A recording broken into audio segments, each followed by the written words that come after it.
હાલ દરેક સમાજનો એક મહત્વનો અને ચિંતાનો વિષય એ બન્યો છે કે દીકરીઓ ભાગી જાય છે, સાથે જ જે કુરિવાજો છે તે ઘર કરી ગયા છે અને માણસ અને સમાજ છે આર્થિક નબળો પડી રહ્યો છે।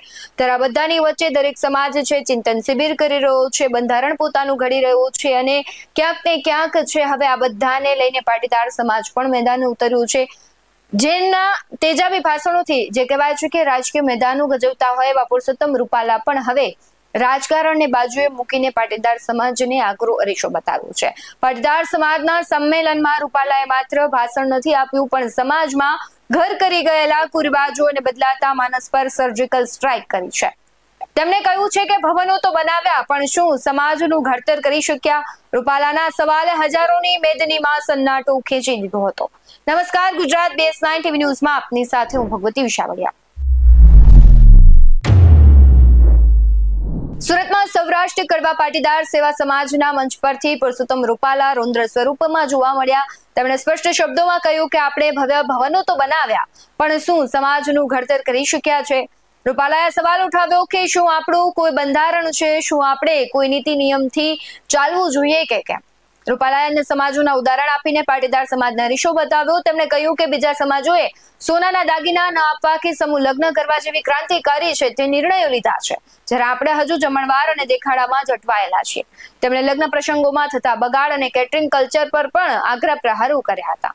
માત્ર રૂપાલા જ નહીં, પરંતુ ઉમિયાધામના સિત્સરના પૂર્વ પ્રમુખ જરામભાઈ વાંસજાડિયાએ પણ સમાજની નબળી કડીઓ પર પ્રહાર કર્યા હતા। તેમણે પણ કહ્યું કે પહેલા મોઢું જોયા વગર લગ્ન થતા તો 55 વર્ષ સુધી વાંધો નહોતો આવતો, અને આજે 8-10 વાર જોયા પછી પણ મહિનામાં જ છૂટાછેડા થઈ જાય છે ને 4-4 દિવસ સુધી લગ્નની પાર્ટીઓ ચાલે છે અને પાર્ટી પ્લોટમાં ખોટા ખર્ચા કરવામાં આવે છે અને તેમણે સમાજ માટે આ મોટું નુકસાન ગણાવ્યું છે। શું કહી રહ્યા છે રૂપાલા? સૌથી પહેલા તેના પર નજર કરીએ કે આપણે ભવનો બનાવવાના છે, સાથે સાથે સમાજનું પણ ઘડતર કરવાની જરૂર છે। હવે આપણે સમાજમાં કોઈ નિયમો રાખ્યા છે, આપણું કોઈ બંધારણ છે, આપણે કોઈ નીતિ નિયમ પ્રમાણે હાલવું છે કે આપણે સમાજના નામે ભેગું થવાની છઈયો અને પછી ઘેરે વારો આવે તો આપણી મેળે છઈયો? એમાં હવે ખૂબ ગંભીરતાથી વિચારવાની આવશ્યકતા છે ને અન્ય સમાજો આપણી કરતા આગળ થઈ ગયા છે। 5-25 વર્ષ પહેલા એવો સમય હતો કે આપણો સમાજ નિર્ણય કરતો અને બીજો સમાજ એને ફોલો કરતો।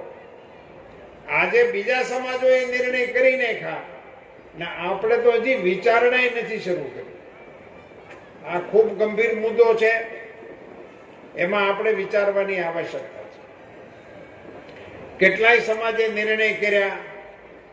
એક સમાજે તો એવો નિર્ણય કર્યો કે સોનાના દાગીના દેવાના જ નહીં। સામાજિક નિર્ણય છે, નિર્ણય થઈ ચૂક્યો છે।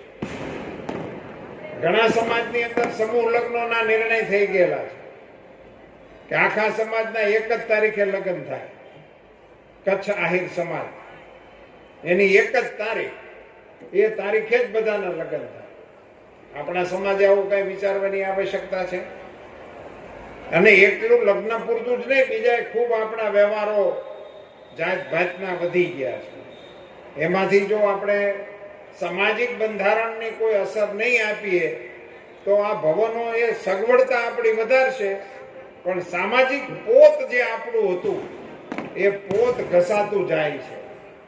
જયરામ બાપાએ છૂટાછેડાની વાત કરી, આ બધું વધતું જાય છે, એનું કંઈક કરવું જોઈએ। પણ મારા મતે છૂટાછેડા એ મહત્વની વાત નથી, પણ છૂટાછેડા પછી એના બાપા પૈસા ગણવા બેહે છે, એ આપણા શરમજનક આપણા માટે। આપણે ક્યાં પહોંચી ગયા? આપણા સમાજમાં દીકરીના પૈસાની દેતી લેતીના વિષયો હાલે કડવા પટેલ સમાજની અંદર।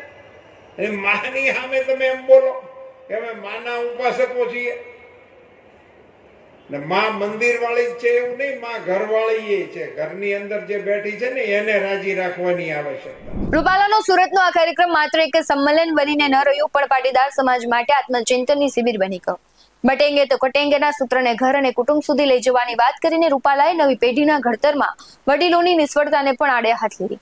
હવે જોવાનું રહેશે કે રૂપાલાએ વાવેલા વિચારોના બીજ સમાજમાં ક્યારે ને કેવું પરિવર્તન લાવે છે.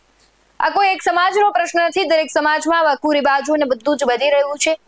કહેવાય છે કે યુવાનો છે જે ડરી રહ્યા છે લગ્નથી, તેનું મૂળ કારણ એ જ છે કે લગ્નના સમયે જે ખોટા ખર્ચાઓ થાય છે, આર્થિક બોધ છે, પછી યુવાનોથી સહન નથી થઈ રહ્યો એટલે ક્યાંક લગ્નથી ભાગી રહ્યા છે, અથવા તો ખર્ચો કર્યા પછી પણ જો એની ભરપાઈ ન થાય તો આત્મહત્યા જેવા પ્રયાસો થતા હોય છે. આ એક લાલબત્તી સમાન કિસ્સો છે. આ વિચાર છે, હવે આ વિચાર છે ધીમે ધીમે બધા જ સમાજોને આવી રહ્યો છે. બધા જ પોતાનું બંધારણ બનાવી રહ્યા છે અને કુરિવાજોની તિલાંજલિ કરી રહ્યા છે. ને એક ખૂબ સારો વિચાર છે, કારણ કે માણસને જો આર્થિક સદ્ધર રહેવું હોય તો તેણે ખોટા ખર્ચાઓને ક્યાંક ને ક્યાંક બ્રેક મારવો પડશે. અને જો આ બ્રેક ન લાગે તો માણસનું જીવન છે 5 થી 10 વર્ષ પાછળ જતું રહે છે. એક દીકરીના લગ્ન કરવામાં મા બાપને કેટલો ખર્ચો થતો હોય છે. આખી જિંદગી કમાણી કરી અને એક દીકરી અથવા દીકરાના લગ્નમાં એ બધો જ ખર્ચો વેડફાઈ જાય છે. કહેવાય છે કે પાણીની જેમ પૈસા વહેડાવી નાખવામાં આવે છે, પરંતુ તેનું પરિણામ શું હોય છે? અને 4 થી 5 મહિના પછી જ એ દીકરા દીકરીઓના જ્યારે છૂટાછેડા થાય છે ત્યારે પણ મોટી રકમ આપવી પડે છે. એટલે સમજો કે માણસને કેટલો આર્થિક ફટકો પડે છે. આપણે માનીએ કે લગ્ન એક વખત થાય, પરંતુ એક વખતમાં જ આખું તમારું જિંદગી, કહેવાય છે કે આખું જીવન છે તેની કમાણી બરબાદ થઈ જાય તો એ તો યોગ્ય પણ નથી. અને આખરે તેનું પરિણામ કોને ભોગવવું પડે છે? તો જે તે વ્યક્તિ જેના ઘરે લગ્ન હોય, જેના લગ્ન હોય એ વ્યક્તિઓને જ ભોગવવું પડતું હોય છે. એટલે વહેલા સમજી જઈએ, તેમાં જ ક્યાંક ને ક્યાંક સમાજ અને પરિવારોનું ભલું છે. બાકી આર્થિક જે સદ્ધરતા છે તેનું લેવલ ખૂબ નીચું આવતું જશે અને કહેવાય છે કે આ બધા કુરિવાજોથી કોઈ ફાયદો નથી. માત્ર 2 દિવસના દેખાડા અને વાહવાહી માટે આટલા ખર્ચાઓ ન કરવા જોઈએ. તમારું શું માનવું છે કમેન્ટ બોક્સમાં જરૂરથી જણાવજો. બાકી આવા જ વધુ અહેવાલો સાથે ફરી મળતા રહીશું. તમે અમારી યુટ્યુબ ચેનલને સબસ્ક્રાઇબ કરવાનું, અમને ફેસબુક અને ઇન્સ્ટાગ્રામ પર ફોલો કરવાનું ભૂલશો નહીં. બાકી અવનવી અપડેટ્સ મેળવવા માટે આપ જોતા રહો BS9 ન્યૂઝ. નમસ્કાર.